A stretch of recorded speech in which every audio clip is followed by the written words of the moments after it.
Doctor ইউনূসের জন্ম ১৯৪০ সালের ২৮ June চট্টগ্রামের হাটহাজারী উপজেলায়। তিনি ছিলেন পরিবারের ৯ ভাই-বোনের মধ্যে অন্যতম। তার বাবা ছিলেন জুয়েলারি ব্যবসায়ী আর মা একজন গৃহিণী, যিনি দরিদ্রদের সাহায্য করতেন। এই দুইজনের জীবন দর্শন ছোট ইউনূসের উপর গভীর প্রভাব ফেলে। শৈশবে তিনি ছিলেন কৌতূহলী, সৃজনশীল এবং সবসময় নতুন কিছু জানার আগ্রহমুখর।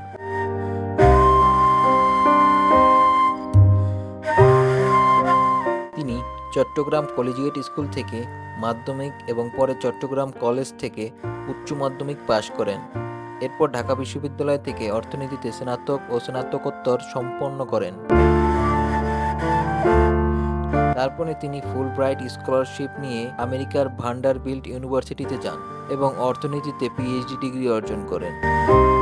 পরবর্তীতে ডক্টর মোহাম্মদ ইউনূস মার্কিন যুক্তরাষ্ট্রের মিডল টেনেসি স্টেট ইউনিভার্সিটিতে শিক্ষকতা করেন।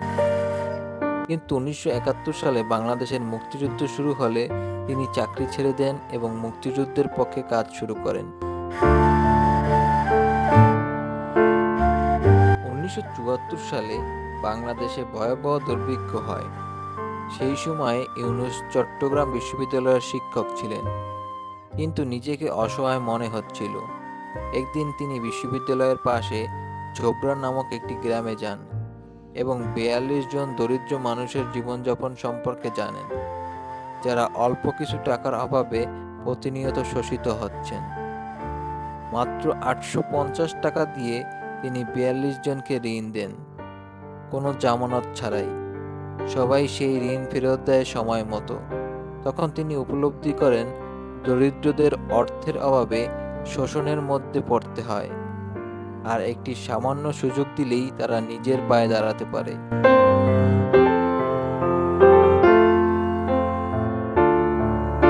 এই ধারণা থেকে ১৯৮৩ সালে গ্রামীণ ব্যাংক প্রতিষ্ঠিত হয়। এটি ছিল একটি বিপ্লব, কারণ ব্যাংক সাধারণত ধনীদের জন্য, কিন্তু এই ব্যাংক গড়ে উঠল গরিবের জন্য।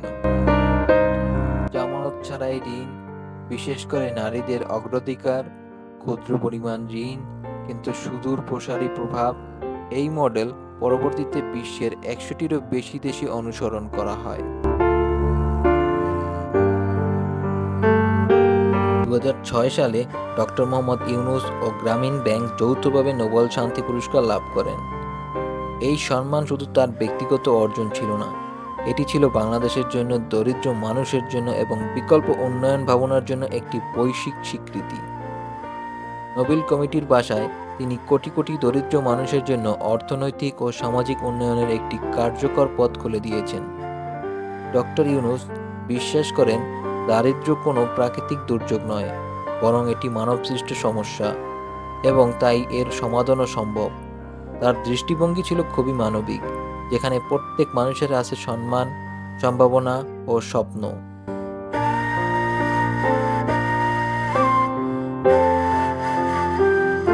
ডক্টর মোহাম্মদ ইউনূস একজন দৃষ্টান্ত স্থাপনকারী ব্যক্তি।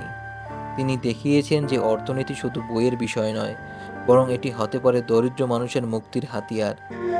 তার জীবন আমাদের শেখায় যে ছোট উদ্যোগ থেকেও বিশাল পরিবর্তন আনা সম্ভব। তিনি একবার বলেছিলেন, "We can create a world where poverty only exists in museums." তার স্বপ্ন, তার কর্ম আর তার চিন্তাধারা বিশ্বজুড়ে দরিদ্র, বৈষম্য ও সামাজিক অবিচারের বিরুদ্ধে এক অনন্য প্রতিবাদ।